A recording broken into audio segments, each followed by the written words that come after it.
name is David Burke. I've spent the last 40 years as a community independent pharmacist. And my friend, Dr. Debbie Lyons, and I decided it'd be a great idea to come up with a podcast to disseminate healthy information. We're calling it Mind Your Health. There you go. I'm really excited about that. My background is that I started as an interior designer and then went into the psychology of spaces and places. Always been interested in medicine and how health and wellness really play into your life and living. And I know your background is rich and deep too in the medicine piece of it. So I think we're going to make a great pair. I bring on my side the traditional medicine of treatment and pharmacy, yes, where your therapy in more of a holistic that I would love to learn more about. And I think that's what we've learned about healthy living. Healthy living looks like a lot of different things, and our goal is to incorporate those things in this podcast style show. We're going to do that creatively, we hope, with 4 different elements. We're going to do mind, muscle, mouth, and medicine. Mind is going to be sleep. It's going to be talking about anxiety, depression, how our mind actually affects our body from a nervous system, how our brain activates everything. I think it's going to be a lot of fun. I see at the store or through my patient base so much with depression and sleep issues. Oh, it's huge in this country. I think it really is, and I see it with all ages. I know young kids are even struggling with sleep at this point, and that makes a lot of sense. Muscle, that's going right to you. So near and dear to my heart, I just recently had a hip replacement and realized how tight my core and my I don't want to say lack of exercise, but my agility and mobility. So we're both going to get on the ground and stretch out and see how we do. Exactly, and every week we're going to have something different as it relates to the muscles of the body and how it correlates again with our mind. Third, mind, muscle, mouth. We're going to talk a lot about nutrition, and I know that's really your area right now. We're going to have amazing people who are going to talk to us about fine food and how healthy eating actually plays into healthy living. So one of the things I've been looking at too is food as medicine, and it makes perfect sense when you think about it. If you are bringing in healthy things, you'll be healthier. If you unfortunately choose unhealthy food and nutrition items, that outcome may not be as good as you expect. So how can we balance with good nutrition, healthy nutrition, and then a healthier life? And again, tying it in to your brain and your mind, sometimes food is also comfort. And so we're gonna really do a deep dive into food and nutrition and all the things that it can really do for your health and wellness. And last but not least, we're gonna talk about medicine. And we're really excited about this because I think this can be intimidating for a lot of people. So it's the whole gamut. Right. But what I'm most concerned about or excited about is prevention. Okay. Using medicine to prevent issues down the road, whether either to make you healthier now so that you can get back to work, so you can exercise, so you can live a long life, not just necessarily treatment. And certainly we'll talk about treatment. Absolutely. But prevention, I think, is part of the key. And as far as overall healthy living. Exactly. And when we talk about medicine, we think about substances or pharmacologic things, but medicine is also sleep. Medicine is also nutrition. We're going to talk to a lot of docs, and we're going to talk about some of the new practices. And we're hoping anyway to really inform our viewers about things that they may have had questions on and didn't know where to find the answers to. So that's really the goal of this entire podcast style show. Again, we're hoping to include all of you. And why this audience in particular? Because we're looking for curious, educated people who want to know more, who are concerned about their families, who get a lot of misinformation, and we feel like we're going to bring a really interesting perspective to all of that. Are you saying not everything on the internet is true? I'm saying no, but it's nice when you have 2 professionals who can actually guide you in what to believe and what to listen to. And before we leave, I want to say this. I shared a little bit about my background. You've been in this business for 40 years. We're going to bring a lot of experienced people. So join us, please, on Mind Your Health.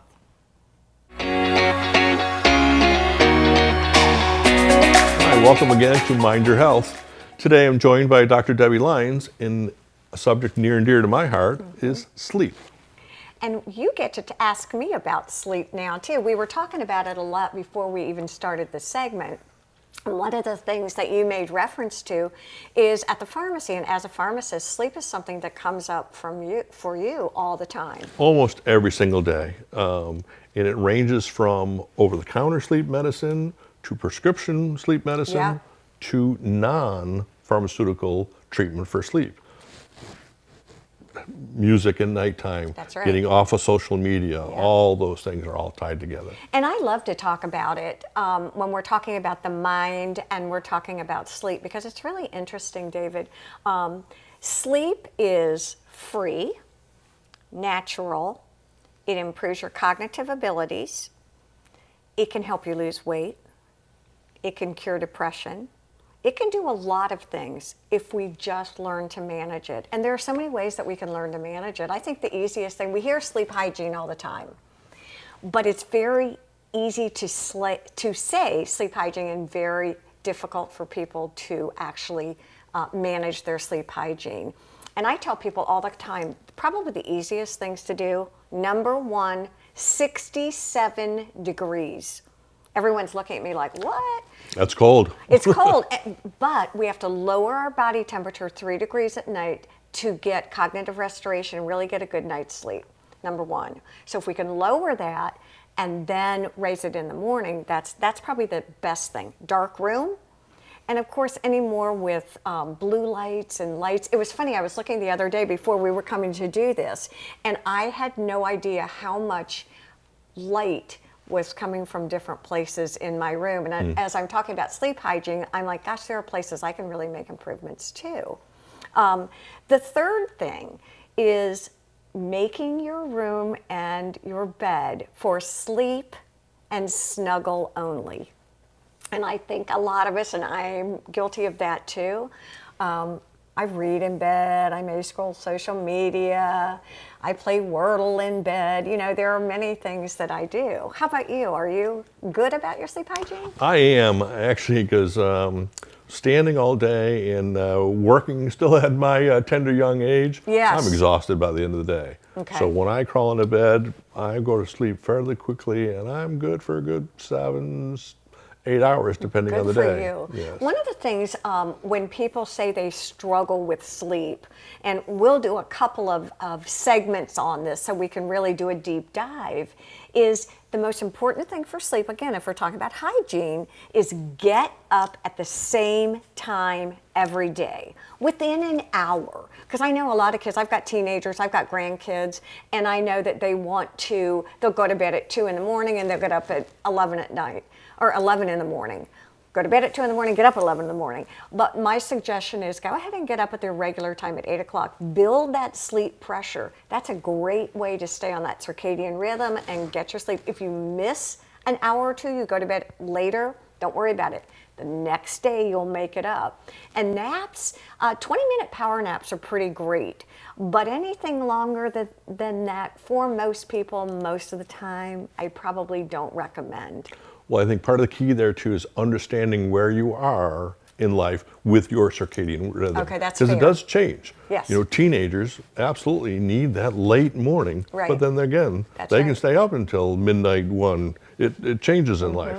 I can't do. I'm a 10 o'clock man. I can't do 1 o'clock in the morning, but I can get up at 5 or 6. So it changes in life. You need to understand to live within your lane of where you are in life. Correct. And you know, one of the things that we're talking about also is, why can't we sleep? What is it about our lifestyles that aren't conducive to sleep? One interesting fun fact is, it used to be that the successful guy was there at 7 in the morning and didn't leave until 7 at night. Now companies are incentivizing people who can describe if they're an owl or if they are a lark, and they say, hey, come in the morning at 7, go home at 3.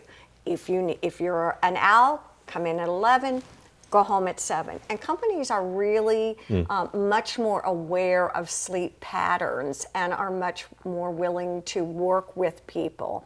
And consequently, people are getting the sleep that they need for their own biological cells. And that comes from hunter-gatherer evolution, where some people slept to keep, and some people went out to keep people safe. So it's really evolutionary. The owl and the lark is what I'm trying to get out. So sleep is something that's a lot of fun to talk about. It's also interesting, they don't know why you sleep. Your body is just as active, your muscles are moving, your brain is just as active. But if you don't sleep and you don't sleep well, your overall health goes down. And I want to say we do know why we're sleeping. We sleep for 2 reasons. We sleep to physically restore our bodies. We sleep to cognitively restore our brains. And anything under 4.5 hours of sleep, that will not happen. After 4.5 hours of sleep, we're good to go. Anything else is a bonus. We'll talk more about that another time. Please mind your health.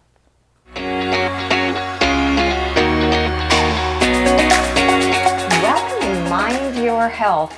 David Burke, I am super excited for you to introduce our guest today, and we're going to be talking about mobility. I love this. So topic for today is CPAP. And not only am I interested, I'm a CPAP user. Oh, a testimonial case. I love this. I like to introduce my good friend Brian Stewart, who's an expert at CPAPs. So I just have some basic questions for both of you, since I have you both corralled right now. And let's talk a little bit about CPAPs, who uses CPAPs and what they're used for. Pretty much 80% of any adult is going to have or be affected by some sort of sleep apnea. Okay. Anybody that's waking up fatigued, you're driving down the road, you're at a stop sign, you're doing the whole head bobble, you're more than likely not getting enough sleep. So anybody that's affected by fatigue in that manner. And let's talk about about sleep apnea, if we will. Yeah, so it's funny though, because like I said, I'm a CPAP user, but I was never apneic. I never stopped breathing. I was just a heavy snorer. Okay. I had really bad allergies as a kid. I had sinus films done, very congested. So I never stopped breathing, but I was just gasping for air. CPAP has made such a difference because I never woke up tired. Right. But I never got deep, restful REM sleep. And Brian, it's so funny that we're all sort of interested in this. I do a lot with sleep and do a lot with cognitive behavioral sleep for insomnia. And I know, and what I've learned is that people can die. Absolutely.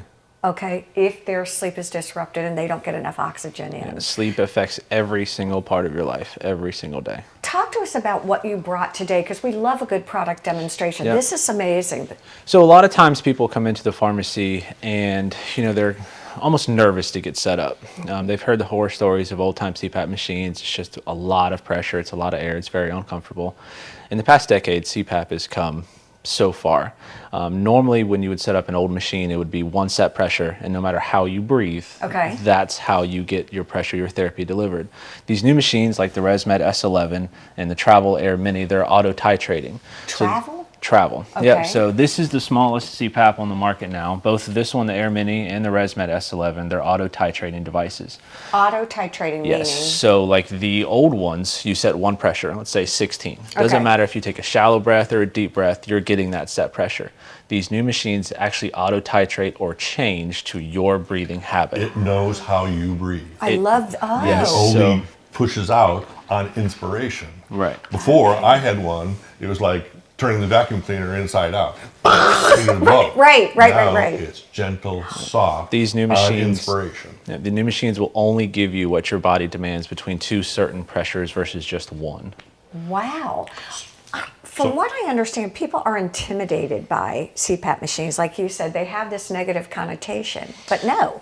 Right. It's the old-time machines that were very uncomfortable. It was a lot of pressure. You felt very bloated when you woke up in the morning because of the therapy settings. These new machines eliminate pretty much all of that. It's a lot more comfortable, and even the new machines have EPR, and that allows you to not only get the air in on your therapy, but also allows you to exhale without that back pressure of being on a CPAP machine. Who are you using? What are the? We use ResMed. So ResMed is the nation's #1 provider of CPAP across the country. Okay. They've got auto-titrating CPAP machines. They've got the smallest, most reliable travel unit, and they've got everything up to home ventilators as well. Now, I know you're not a clinician, but again, when I come and I use these, is there a point of contact or service people or people who can kind of talk me through the process? Because I'm going to be scared. I'm going to be, not scared, apprehensive. So at Berks, we offer full setups. I'll take you into a back office. I will have the machine set up to whatever your physician has ordered.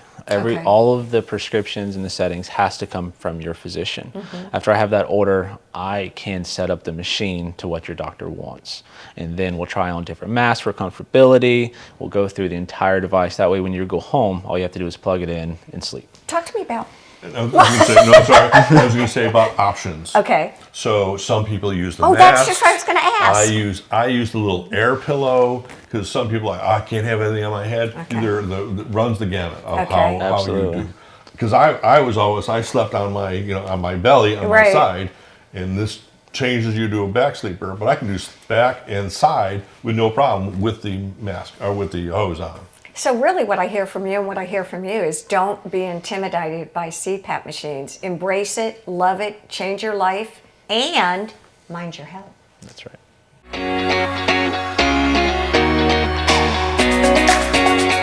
All right, welcome again to Mind Your Health. Today, Dr. Debbie and I are joined by Heather Quinn, who's going to talk a little difference about health in a healthy home and how some of the technologies of today can help you live a healthier life. And we've been laughing about it because, why us? Why listen to this? Well, I was an interior designer before I was a psychologist and studied health and wellness and spaces and places. And we're going to tie it together along with you being a pharmacist and medicine. Because Heather, thank you for letting us in your home and showing us some beautiful spaces. They are certainly lovely. You've got 3 little girls. Talk to us a little bit about safety and security in your home and some of the things that you all incorporated as safety features. Sure. I think one of the main things that we incorporated was the HVAC system and the thermostat that we use. It has 3 buttons that can, just with one push, call 911 or the ambulance or just any help. And so as long as that's on, it's just an easy button to push. And who knew? One of the other things that you have are motion sensors. And what do you use those for? And then we're going to talk about, from a medicine standpoint, what you can use those for. So we use them currently mainly for security. And they will detect motion. You can set them up to have timers to detect less motion or more motion throughout the day and the evening. How did that work with your kids? Why was that important for them? If they got out of bed or? Yes, so we have stairs, lots of stairs in this house. So we were worried specifically with the younger ones crawling out of cribs. And so in the middle of the night, going down the stairs, you can detect if there's motion there. I mean, that makes so much sense. And one of the things that you and Brian were sharing with David and I when we were chatting, reminders for things like medicine. Why is that so important?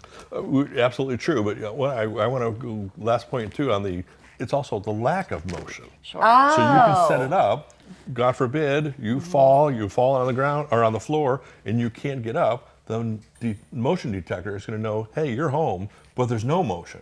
And it will automatically call EMS. Oh, see, that's so cool. So you can customize a lot of these smart home systems to integrate with your family how they are now. And so when you're talking about just young families or aging in place, like you were saying, you can do it for too much motion or lack of motion. Or I would like to, what you're saying with dialing the timers on the alarm system. Yeah, this is where you great. can just have it chirp. So I have a patient right now that has trouble taking her evening meds. Yeah. She gets busy, they're making dinner, whatever, and then going to bed. She keeps forgetting to take that nighttime medicine. You can program the house to have the fire alarm chirp on a specific cabinet, open up that cabinet, so that it's going to know that you opened that cabinet to take your medicine. And these are things that are readily available, right? Yes. So like Brian was talking to you all earlier, a lot of this technology has been around for a long time, and now they're just starting to integrate it into homes everywhere. And I know sometimes technology can seem intimidating, but it's kind of already there in a lot of homes. When I ask you some of the things that you felt were really important, water filtering. Yes. Talk to us about that. Well, water filtering, so we have a water filtration system on our home. So all of, you can just drink right out of the faucet. Right. I'm a tap water drinker anyway. So I also like that, we have water bottles around, but it really reduces the amount of water bottles we're using. And then you just don't have to worry about it. And one of the things that's really cool, and anybody can do at any time, is when you're renovating or you're building a home, you can do things to prepare your home in case of an emergency. Yes. And you and I talk about this all the time, and that is everything from putting a block of wood behind your toilet paper holder, so that you can use it as a grab bar. Because so right now, a lot of that, you grab onto that and it will pull right out of the wall. Sure. But that's something that you all taught us. And then even on like a higher level, I know in a lot of the homes that we build for younger families, if it's in the low country and it's a multi-story home, maybe they're not ready for the elevator, but we go ahead and just build the elevator shaft in as like a closet. So then down the road, if you're still in your home as you're aging or for whatever reason, you can add the elevator later. And we highly encourage that, especially in the low country. I mean, it makes so much sense, and it never hurts to mind your health. Well, hello again. I'm David Burke, a pharmacist. I'm here with my dear friend, Dr. Debbie Lyons, and we're joined today by Cinda Seaman. And today's topic is CPR, emergency training, what should you do in an emergency to help save a life. And I think that makes so much sense. We're excited to have you today. And during the break, you told us one sentence, do something. Talk to us. Do something. We know if you don't do anything, we know what the outcome will be. So do something, and it should start with knowing how to call 911, and you might think, what? Yeah. But some of the new phones, or you just get a new phone and you're not sure how it works, make sure you know how to go to that screen where you call 911. You've often said that 911 can be your own personal coach. Exactly right. Put that on speakerphone. Okay. There's your own personal coach. They're going to ask you questions. Are they breathing normally, or something about bleeding, or what was the mode of injury, what actually happened? And they can start to guide you through the process of what to do until help arrives. You also have your hands free because you're talking for the speakerphone. Anybody else in the room might be able to add additional information. Oh, I know that person's medical history. I can help with that. So think of it as your own personal coach. When they coach you with CPR, they'll also have a metronome in the background to help you keep your timing. So there's so much that dispatch can do. They're trained for that. Use that resource. CPR is not what it used to be. Not at all. It's really shifted and changed. And one of the things I know that we're here to do is really encourage people to take a CPR class. In our audience, we've got young people as well as parents. And I think, is it important for kids to kind of have an idea about 911 too? Oh, sure. Everybody. And you're right. CPR has changed so much. It's very much streamlined now. We teach American Heart Association. So much easier, so many less steps to get to the point of doing CPR. There used to be so many steps, it was confusing. Right, it was people thought they scary. wouldn't make it there. Right. Now, we really talk to people after class. How do you feel about it? Everyone's like, I would do that. Okay. I would do it now. Oh. And we do have a lot of young kids going into babysitting and stuff who will take it. Of course, high school kids have to take it. That makes sense. So many people now are jumping on board. We have so many bystander saves because that time between someone calling 911 and fire rescue arriving, what do you do with that 4, 5, 6 minutes in between? That's what makes the difference. Can I ask a quick question? It's so funny because wherever I'm at, if I'm shopping or at a restaurant or something like that, and I see something, my first instinct is to go, but I step back. Talk to us about what's the right approach? What do you do? Well, you probably step back because you don't know what to do. I'm guessing. We talk to people in our classes about what can you do. You can go meet us in the driveway. Bring the engine in, the ambulance in. Come on, follow me. We're upstairs on the second floor. Okay. You can console the family. You can sit with the family and do something. You can call 911. You can start CPR. Okay. So probably you weren't comfortable on what you should do. Makes And we sense. talk about that in class and give everybody a job. If you Okay. don't feel comfortable doing CPR, here's some other things you can do. And I think, knowledge is power. Sure. Now, I know I can do this. I can at least go sit with the family. I can at least run out and tell the engine and the ambulance where to bring the stretcher. So people start to get empowered during class, and that's what we love. I also heard it's important to name a particular person. Like, hey, you, Joe, you go call 911. Instead of somebody call 911, somebody call 911. Okay. Exactly. You don't know Identifying that's one particular exactly. person. And as soon as they give you the acknowledgement of got it, you're good. But if they just kind of give you a blank stare and they don't know, they might freeze up. They might not know what to do. When there's an emergency, your adrenaline's up and you don't really know how you'll react. So that's a good point is, make sure that person acknowledges you and said, I have it. I got this. I mean, that makes so much sense. So someone collapses or you're walking by and you see someone go down. What is the first thing you say to people? As far as I think our natural instinct is to run over to the patient and say, are you okay? What happened? Okay. Someone may respond to you and say, oh my gosh, I tripped, or, Right. Gee, I don't feel good, or they may not respond at all. So the very first thing is, I think our natural response is to go over and see what's happening. Makes and then sense. let's get 911 on right away, because obviously something has happened. Whether it's a fall, whether it's a diabetic event, a cardiac event, whatever it is, let's get 911 on the way. Work with dispatch till help arrives. In the classes that you offer, how long do they take? Is it? It's a 3-hour class, and we do adult, infant, child choking, and AED, which is the automated external defibrillator.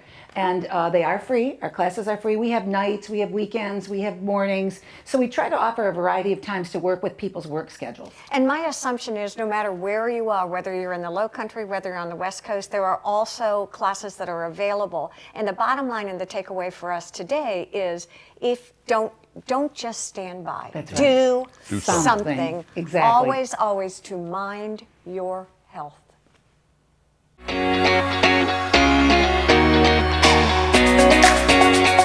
David, today we're going to mind our health with my friend Ryan Fennessy from Sprout Mamas. Yep, in the Welcome, house. welcome. Thank you. I'm super excited for you to come here today and to share some of your magic with David. One of the things that he is inspired about, and you said it, is food and nutrition, how what we put in our bodies can really affect our overall health and well-being.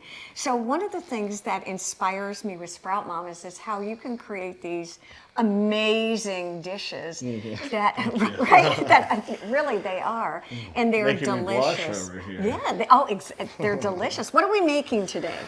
Today we're going to do a sprouted garbanzo bean falafel. So it's in kind of Middle Eastern spices, lots of fresh herbs. Okay. Yeah, it's super good for the gut health, and all the fresh herbs are really got a lot of antioxidants. So what does falafel mean? See, I said it right. I know, I I've like been it. practicing falafel. What does it mean? What is it? Oh, What it's is it? a chickpea fritter, basically. Okay. Fresh herbs, you grind the chickpeas down, a touch of flour, spices. They fry up real nice. It's like street food, but healthy street food, I guess. is A what I'm street trying to food. say. Kids would enjoy it too. Oh, absolutely. My We've got kids eat it at home. Do they love Oh, it yeah. too? All right, show us your All right, magic. it's real simple. Okay, so Part of the key is so it's healthy and delicious. I mean, that's Correct. You can get healthy and sometimes not so much. if you can get the kids to eat it, it must be all right. There you go. Yeah. The whole trick that makes it super healthy is sprouting the garbanzo beans. So we sprout them for 2 days in cold water, and they'll start to grow a little bit of a tail there on the end. Oh, You can see that. who knew? Okay, so basically, the short story, it's going to digest like a plant in your body as opposed to any starch. Oh, Okay. and these are garbanzo beans, right? Yeah, correct. Okay. And is this a glorified food processor This here? is a or- Mac Daddy food processor. Yes, sir. So I don't have that machine, I can do it with my food processor. Oh, yeah, you can do it at home for Yeah, sure. that's what we're trying to do. We're trying to create recipes and things that you Okay. actually can do at home. Yeah, for sure. So you take the chickpeas and you take the onions. So it's 1 onion to a quart of chickpeas. Okay. Then you're going to do, this is roasted garlic with just a little bit of good cold pressed olive oil. I just want to smell it. Oh, please, please. Yeah. Okay, so we're going to do that. The spice mix here, it's chili flake, cumin, coriander, and just a little bit of salt and pepper in there. Okay. Okay. Then we're going to take all these fresh herbs. So we've got cilantro. So you're going to do... And we can grow some of these herbs at home. Oh, absolutely. And put the stems and everything in there. Really? And grind it up, and then it's actually, the stems have a ton of health benefits in them. A lot of hydration and a lot of good for gut flora health and stuff like that. So There's people that say, I don't like the taste of cilantro. Can you substitute any kind of greens? Absolutely. I've done it with basil. You can put mint in it. That would be good too. This is just our everyday. We sell it at the restaurant. We do it a lot for catering. We serve them as traditional, like fritters, Yes. which you'll see in a minute. Okay. But like my stepfather is vegan, so we've adapted a lot of recipes that way. So you can do them as a wrap. You can do them as patties and do vegan hamburgers. You can do them small, put them on pizzas. So it's pretty versatile, you know. It's amazing how delicious these things are. If you Right, just... and healthy doesn't mean that, you know, it doesn't taste good. Yeah. You know, this has got great flavor, great texture, and it's good for you, you know. And versatile. You can Well, that's put it what I on like. so much, yeah. And like you said, people who may not like cilantro can do basil or parsley, Right. flat leaf parsley there that This you've is got. parsley that's about to go in as well. You just got to kind of let it do its thing here. Ooh, I love this. Okay. What is that? That's just a touch of organic flour, and we put a little bit of Flat leaf? baking powder. So that'll just kind of, that helps the get the outside real crispy without having to bread it in anything. So you don't have to add like a breader or a breadcrumb to it. It just naturally gets really nice and crispy on the outside and really tender in the middle. Well, I don't know about you, but my tummy is growling, and we've got about 35 seconds Let's left. put it on the plate. Can we then. put it on the plate, Yes, sir? we can. So what we do at the restaurant, I'll do it real quick here. And we're going to give you a little more time here because we don't want to miss any Oh deliciousness. no, I'm good under. You're working I'm at good it. under pressure. You're a chef. You can do this. Yes, I exactly. can do this for sure. Ooh, look at all this. All right, so Ooh. what we do I know, here. I'm dying to do this, but you're Yeah, still. yeah, I know, no fingers- I no know, fingers in the food. I know, I see. Should have listened to my mother. She said to take all the lids off, and I well, didn't. whatever. So, Mine's all right. So real simple here. This is what they look like after we fry them.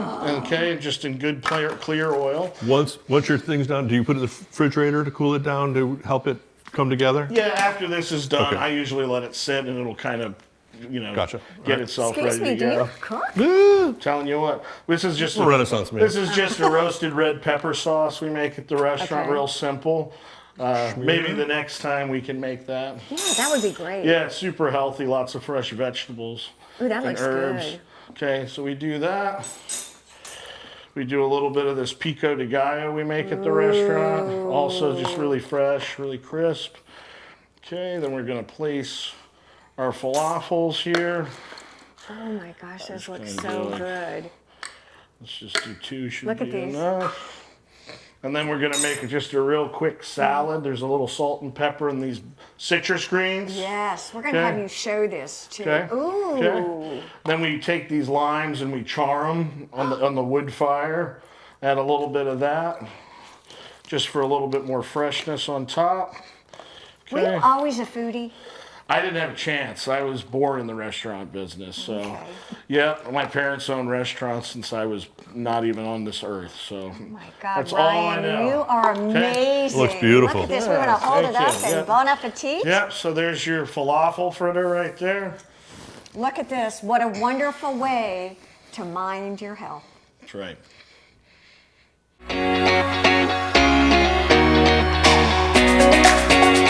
Welcome to Mind Your Health.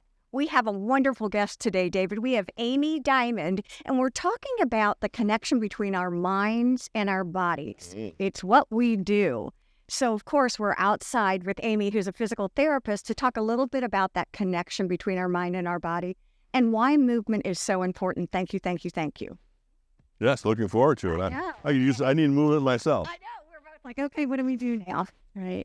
So, I mean, as we get older, we tend to walk and be in this plane, Okay. which means that we kind of stop moving in all the directions that we did as a kid. And so that ends up being, we get very tight in some of those other movements. And so I thought it would be a great idea to come and just talk about how important it is to just move your body. I think people a lot of times get hung up on they have to exercise a certain way, Right, or they have to stretch a certain way, and then they get overwhelmed. It's like, I don't know what I'm doing. And really, it's pretty simple. So I just thought we could show you. That sounds great. I'm loving it. I know, you just had a hip replacement. I did. You know, and when we were talking before, sort of prepping for all this, we were talking about how we align ourselves. When I stand, I pull my knees back and lock in. My husband tends to be like this. Do you find that we all have like a plane that we... Definitely. We all have the things that feel the easiest to us. Okay. And that isn't necessarily the best. And I'm standing in front of a computer all day. Oh, so yeah, so there you I'm go. hunched forward Exactly. with my arms extended, but I don't do anything else. Right. And so it actually affects your brain. So your brain starts to think that this is straight. Or normal. That makes sense to me, yeah. And so then if I would tell you to stand up straighter, or what I would say is straight, you would think that you were like tilting backwards a little bit because it feels very unnatural. And so your brain just accommodates to that. this. So what do we do? Okay. So the easiest thing to do, and I say this to my kids, so it's not about I've got 3 kids. being older. Yeah. It's It's not about Thankfully, us. yeah, thankfully. It's getting on the floor. Okay. Now, if you haven't gotten on the floor in a long time, make sure someone else is home. Maybe you're by a chair that can help you get up. But the best thing to do is to get on the floor, because just even getting up off the floor is really good exercise. Are we going to get on the floor? Are we going to get on the are floor? gonna get on the I've seen the floor. I don't know. I've spent a lot of time there. Get on the floor. Okay, so we got down, however gracefully or not gracefully it was. I bet you can notice a lot about that. I mean, it's interesting to see how we're sitting. And David's like, yeah, I'm agile. I can do this. No, actually, that's pretty impressive. Well, Thank you. Most people Thank you. can't sit that way. Oh, I can. I don't know if I can sit here a long time, but for right now, I'm good. Exactly. All right, what are we going to do? Because it is weird. I have you have baby grandkids. I have big grandkids. So I'm used to being on the floor with them. and it's even just sitting cross-legged can be a pretty big stretch for a lot of people. I can't cross-leg. Yeah. Well, Part of the things that we're going to do now will help you hopefully to move more in that direction so that, it might be possible. Look at always change your mobility. The impossible becomes possible. There's probably two main things that you can always change no matter when you start, no matter what age, and that's your balance and your posture. Okay. It's always possible. And the one thing I usually tell people to motivate them to work on their posture is, trying to stand up tall and sit up tall actually uses a lot more muscle. Okay. You actually get stronger by just trying to sit up tall or stand up tall. So it's not about, you don't even have to, if that's all you can do, you can't work out, you can't go to Right. the gym, practice. It's like practice walking, practice sitting, Okay. and then get on the floor. I feel like ADD woman. I'm just sort of wiggling around, trying to. I was going to say, all those years my mother said, stand up straight. Yes. She was right after all this time. Like, yeah. So, what does good posture look like if we're sitting this way? If you're sitting, what you really want to be able to do is get your body right on top of your pelvis. So right now, your hamstrings, I think, are a little tight, so you're a little bit tilted back. Thanks for pelvis. So, that's really hard, but you're actually working your abs. So not a bad thing. I can feel it. But it would probably be more comfortable. So if you had something to lean up against a little bit to stretch out your hamstrings, or I don't know if you. Well, there you go. That's comfortable. Yeah. How's that working for us? All right, where do you want us? Okay, All right, take a deep lie- breath. I'm let's moving. lie down. Okay. Oh, we're We're- this is Down, because we light out said stage. getting flat is one of the best things. I'm going to watch him first. Okay. So Okay. Oh, we're using you. You can see, I like it. you can see that your head is is really far back. So what Okay. I would normally do is put a couple towels under you because that tells me that you do tend to bring your chin and your head forward a lot. So your your back is just a little bit rounded. Okay. So the more that you lie like this and put a couple towels under there. So just to support your head. Under my Under neck, your my head. Like right Okay. here, Not like this. right at the back of my head. Just so that your chin's not all all the way up. Are you uncomfortable like that? No? Okay. Okay. So usually where I start is I just have people like raise your arms up. Above your head. Oh, nice. your Okay. head. So take a deep breath. And then take them all the way out to the side. You're going to hit them. All right. And just kind of, can you relax them and just let them lie like this? Mm-hmm. And you can probably feel a stretch across your chest. So you can see, I mean, Let me try to get out of his shot here. we don't normally do this. And Yeah. We tend to all get very tight in our chest.